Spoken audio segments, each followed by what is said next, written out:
Hello दोस्तों, तो कैसे हो आप सभी लोग। मेरा नाम है हरमनप्रीत सिंह और आप देख रहे हैं हरमन वाइट्स।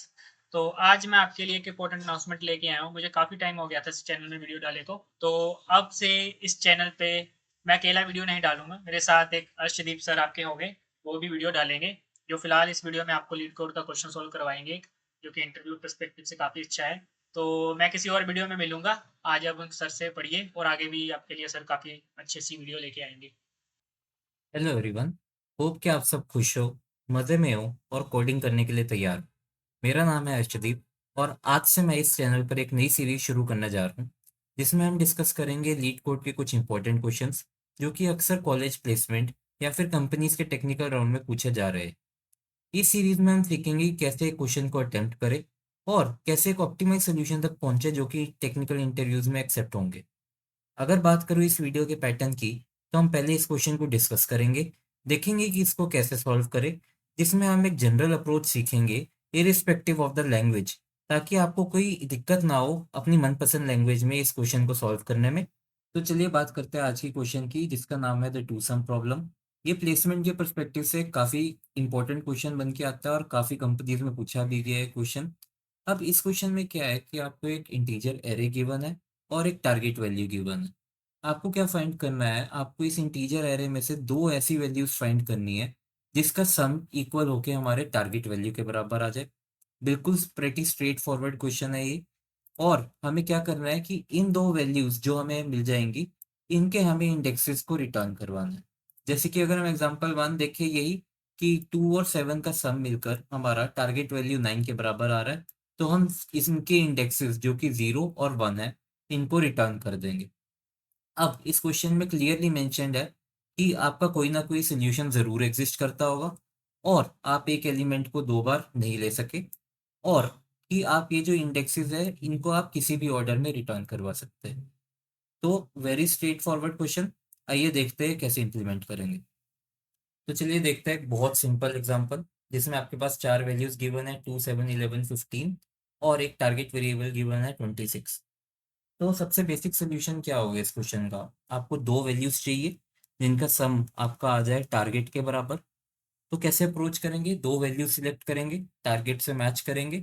अगर मैच कर गई तो इंडेक्स रिटर्न करवा देंगे, नहीं तो नेक्स्ट पेयर पे जाएंगे। पेयर्स कैसे चूज करेंगे, सपोज स्टार्टिंग से शुरू कर ले, 2 और 7 से। 2 और 7 चेक किया, क्या हमारे टारगेट के बराबर है, नहीं है, तो अब हम जाएंगे नेक्स्ट पेयर पे। नेक्स्ट पेयर क्या आएगा हमारा, 2 और 11। तो 2 और 11 को चेक करेंगे, क्या ये हमारे 26 के बराबर है, नहीं है, तो इसके बाद इसके नेक्स्ट पेयर पे जाएंगे। इसका नेक्स्ट पेयर क्या होगा, 2 और 15। तो अब 2 और 15 चेक किया तो क्या हमारे 26 के बराबर है, नहीं है, तो अब हम क्या करेंगे, इसके बाद हम जाएंगे बिल्कुल नेक्स्ट पेयर अप पे। इससे नेक्स्ट पेयर अप कौन सा होगा हमारा, 7 और 11। 7 और 11 को चेक किया, 26 के बराबर है, नहीं है, और ऐसे ही करते करते हम सारे सोल्यूशन चेक करेंगे। जो हमारे पास लास्ट सोल्यूशन आ रहा है इसका, वो आ रहा है 11 और 15 का। तो 11 और 15 को हमने चेक किया, जो कि हमारे 26 के बराबर आ रहा है। तो हम क्या करेंगे, इसके इंडेक्सेस 2 और 3 को रिटर्न करवा देंगे एक लिस्ट में। लिस्ट, अब ये डिपेंड करता है कि आप कौन सी प्रोग्रामिंग लैंग्वेज यूज कर रहे हैं आप अभी। इसके अंदर अगर हम C++ यूज कर रहे हैं तो हमें एक एरे के फॉर्म में रिटर्न करना है, और अगर आप पाइथन यूज कर रहे होंगे तो किसी भी लिस्ट के फॉर्म में, या फिर जैसे भी आपकी प्रोग्रामिंग लैंग्वेज कह रही है उस फॉर्म में आप रिटर्न कर सकते हैं। तो एक लिस्ट में हम ये रिटर्न कर देंगे जिसमें हमारे पास इसके इंडेक्सेस 2 और 3, ये वैल्यू रिटर्न हो जाएगी। तो ये है सबसे बेसिक और नाइव अप्रोच। बट ये जो आपका सोल्यूशन है ये आपके कॉलेज प्लेसमेंट्स में एक्सेप्ट नहीं होगा। क्यों नहीं होगा, क्योंकि ये एक हैवी कंप्यूटेशन प्रोग्राम है जिसके अंदर आपको बार बार आप नम्स के वैल्यूज को चेक कर रहे हो, हर पेयर को चेक किया, और इसकी वजह से आपकी कंप्यूटेशन लोड बहुत ज़्यादा हो जाएगा। छोटी वैल्यूज के लिए नहीं, लेकिन अगर नम्स में बहुत सारी वैल्यूज है तो आपका इसमें टाइम लिमिट एक्सीड लिखा आ जाएगा लीड कोड पर भी, और वैसे आपके जनरल सोल्यूशन भी एक्सेप्ट नहीं होंगे। तो हमें इस सोल्यूशन को करना पड़ेगा ऑप्टिमाइज। तो अब हम कैसे अप्रोच करेंगे इस सोल्यूशन को। हमें अपनी दो वैल्यूज चाहिए थी जो कि हमारे टारगेट के बराबर हो। अब सपोज हम एक वैल्यू खुद ही चूज कर ले, मैंने 2 चूज कर लिया, और हमें टारगेट वैल्यू पता है 26। तो हमें क्या वैल्यू चाहिए कि हमारा 2 में ऐड हो और 26 बन जाए। तो वो निकालने के लिए क्या मैं 26 में से 2 माइनस कर दूं और वो वैल्यू मिल गई हमें 24। और अब हमें ये 24 चेक करना है कि क्या हमारे नम्स में एग्जिस्ट करता है या नहीं करता है। अगर ये हमारा 24 एग्जिस्ट कर गया तो मैं 2 और 24 का इंडेक्स रिटर्न कर दूंगा और हमें अपना सोल्यूशन मिल जाएगा। तो हमें क्या करना है, हमें एक एफिशिएंट सर्चिंग एल्गोरिदम चाहिए कि मैं ये 24 नम्स के अंदर एग्जिस्ट कर रहा है या नहीं कर रहा है, इसको एफिशिएंटली सर्च कर पाऊँ। तो इस चीज़ के लिए हम एक डेटा स्ट्रक्चर का यूज़ करेंगे जिसको हम कहेंगे अनऑर्डर्ड मैप। हमारे सी प्लस प्लस में अनऑर्डर्ड मैप क्या करता है कि हमारे की और वैल्यू पेयर्स के हिसाब से हमारी वैल्यू स्टोर कर देता है। कि सपोज मैं एक की दूंगा और की के साथ मैं उसके अंदर एक वैल्यू दे दूंगा। अब अगर मेरे को जब सर्च करना है तो मैं की हेल्प से उस वैल्यू को डायरेक्टली सर्च कर सकता हूँ और हमें वैल्यू डायरेक्ट मिल जाएगी big of one time complexity में, जो कि हमारा कांस्टेंट टाइम कंसीडर होता है। और ये हमारा सोल्यूशन काफ़ी एफिशिएंट हो जाएगा। सेम चीज़ हम अगर पाइथन में करें तो हम डिक्शनरी की हेल्प से कर सकते हैं। डिक्शनरी में भी सेम कंसेप्ट है, की वैल्यू पेयर्स में आप वैल्यू स्टोर करवा सकते हो। और अब देखते हैं हम इसको हैश में ये अपने अनऑर्डर्ड मैप की मदद से कैसे इंप्लीमेंट करेंगे। तो चलिए इम्प्लीमेंटेशन शुरू करते हैं। सबसे पहली वैल्यू जो हमने सेलेक्ट की वो है 2। सेम प्रोसीजर जो पहले डिस्कस किया था वो करेंगे। टारगेट में से हमने 2 को वैल्यू को माइनस कर दिया और वैल्यू आ गई 24। अब हम 24 चेक करेंगे कि हमारे मैप में एग्जिस्ट कर रहा है या नहीं कर रहा है। तो ये हमारा मैप इस टाइम एम्प्टी है, 24 एग्जिस्ट नहीं कर रहा। तो हम क्या करेंगे, इस 2 को प्लेस कर देंगे हम मैप में। और साथ में हम 2 के जो वैल्यू डालेंगे वो होगी इसकी इंडेक्स की 0 की। सेम अब हम करेंगे 7 के लिए। तो 26 माइनस 7 हुआ 19। 19 चेक करेंगे, 19 एग्जिस्ट नहीं कर रहा। तो हम 7 को प्लेस कर देंगे। और इसके बाद हम जाएंगे 11 के लिए। 11 के बाद हम जाएंगे इधर 15। 15 एग्जिस्ट नहीं कर रहा। तो हम 11 को कर देंगे प्लेस। और अब हम चेक करेंगे 15 के लिए। तो 26 माइनस 15 हो गया हमारा 11। 11 जो है वो हमारा एग्जिस्ट कर रहा है। तो हमें वो वैल्यू मिल गई 11 की। हम क्या रिटर्न करेंगे, हम रिटर्न करेंगे 15 की वैल्यू 3, जो हमारा 15 का इंडेक्स है।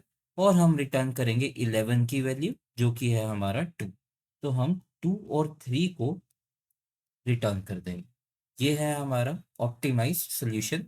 और अब हम इसी को इम्प्लीमेंट करेंगे कोड के थ्रू। तो गाइस अब स्टार्ट करते हैं कोड की इम्प्लीमेंटेशन। सबसे पहले मैंने कहा था कि हम बनाएंगे एक अनऑर्डर्ड मैप। तो इसके लिए हम लिखेंगे कोड अनऑर्डर्ड मैप। और इसके अंदर हम की वैल्यू पेयर्स देनी है। और जो हमारी की और वैल्यू इस केस में है वो है दोनों इंटीजर। और इसका नेम देंगे हम MVP। इसके बाद हम करेंगे आइट्रेशन शुरू हमारे नम से, जो कि जाएगा 0 से लेके हमारे नम्स के एंड तक। तो हम लिखेंगे फॉर लूप एक int i equal to 0। I less than जाएंगे हम नम्स के साइज तक। और करेंगे आई प्लस प्लस इंक्रीमेंट। और इसके बाद हमें क्या करना है, इसके बाद हम कैलकुलेट करेंगे हमारी जो हमने वैल्यू कंसीडर की है स्टार्टिंग, इसको हम माइनस करेंगे हमारे टारगेट से जैसे हमने डिस्कस किया था। और ये हम स्टोर कर देते हैं एक वैल्यू रिमेन में। हमें रिमेन कैलकुलेट करना है। तो रिमेन कैलकुलेट करने के लिए हम एक वेरिएबल ले लेंगे रिमेन नाम का, जो हम टारगेट और नम्स के थ्रू निकालेंगे। इससे हमारा रिमेन निकल गया है। अब हमें चेक करना है कि ये रिमेन जो हमने वैल्यू कैलकुलेट की, जो इस केस में सपोज 9 माइनस 2 इक्वल टू 7 थी, कि ये 7 जो है अनऑर्डर्ड मैप में एग्जिस्ट कर रहा है या नहीं कर रहा है। उसकी एग्जिस्टिंग के लिए हम लिखेंगे कोड इफ, जो कि हमारा लिखा जाएगा फॉर लूप के अंदर, क्योंकि ये हमें बार बार करना है। इफ एमपीपी डॉट काउंट, और हम लिखेंगे इसके अंदर वैल्यू डालेंगे रिमेन की कि ये एग्जिस्ट करता है या नहीं करता है। अभी इस टाइम पर क्या ये वैल्यू इसके अंदर एग्जिस्ट कर रही है, नहीं कर रही है, तो 7 का काउंट क्या आएगा 0। और इसमें अगर हम 0 पास करेंगे तो ये फॉल्स मानता है और ये नहीं चलेगा। तो नहीं चलने का मतलब, जो मैंने कहा था आपको, कि जब हमारी वैल्यू एग्जिस्ट नहीं कर रही है तो हम इस वैल्यू को अपने मैप के अंदर डालेंगे यहाँ पे। और इसके साथ जो वैल्यू देंगे वो हम देंगे इसके इंडेक्स की 0। इस फॉर्म में हम इसको स्टोर कराएंगे। तो स्टोर कराने के लिए हम लिखेंगे MPP nums I, जो हमारी वैल्यू अंडर कंसिडरेशन है, और साथ में हम उसकी देंगे इंडेक्स। ये हो गया। अब हमारे पास ये वैल्यू आ गई। अब हम कर गए इंक्रीमेंट। इंक्रीमेंट कर कर हम पहुंच गए फर्स्ट इंडेक्स पे 7 पर। 7 के लिए सेम चीज कैलकुलेट हुई, 9 minus 7 which is equal to 2। 2 हमने चेक किया अनऑर्डर्ड मैप में, 2 हमारा एग्जिस्ट करता है। तो हमारा इसके अंदर जो कंडीशन आएगी 1, वो ट्रू हो जाएगी। और हमारा जो वैल्यू है हमारे पास इसकी है इंडेक्स की 0, जो हमारे पास गिवन है। तो अब हम इसको यूज करके रिटर्न करेंगे दोनों इंडेक्सेस, जो कि हम रिटर्न करेंगे MPP मैप के अंदर जो हमारी रिमेन की वैल्यू एग्जिस्ट कर रही है, और साथ में हमारा इंडेक्स। मतलब जो चीजें हमने रिटर्न की वो थी हमारा ये वाला एक इंडेक्स, ये और ये वाला इंडेक्स, ये दो वैल्यूज 0,1, ये हमने कर दी रिटर्न। तो इससे हमारा कोड कंप्लीट हो चुका है। बट ये अभी एरर देगा। क्यों देगा? क्योंकि इसके अंदर हमारा जो फंक्शन है वो वॉइड टाइप का नहीं है, वो कुछ रिटर्न टाइप कर रहा है। तो हमें कुछ ना कुछ रिटर्न करना पड़ेगा। तो हम रिटर्न कर देते हैं -1, -1। ये पीस ऑफ कोड हमारा इसमें नहीं चलेगा इस केस में, क्योंकि इन्होंने ये साफ दे रखा है कि आपका सॉल्यूशन कोई ना कोई एग्जिस्ट करता ही करता है। तो अब इस कोड को चलाकर देख लेते हैं ये चल रहा है कि नहीं। और ये टेस्ट केसेस पास हो गए हैं। और अब मैं इसको करता हूँ सबमिट।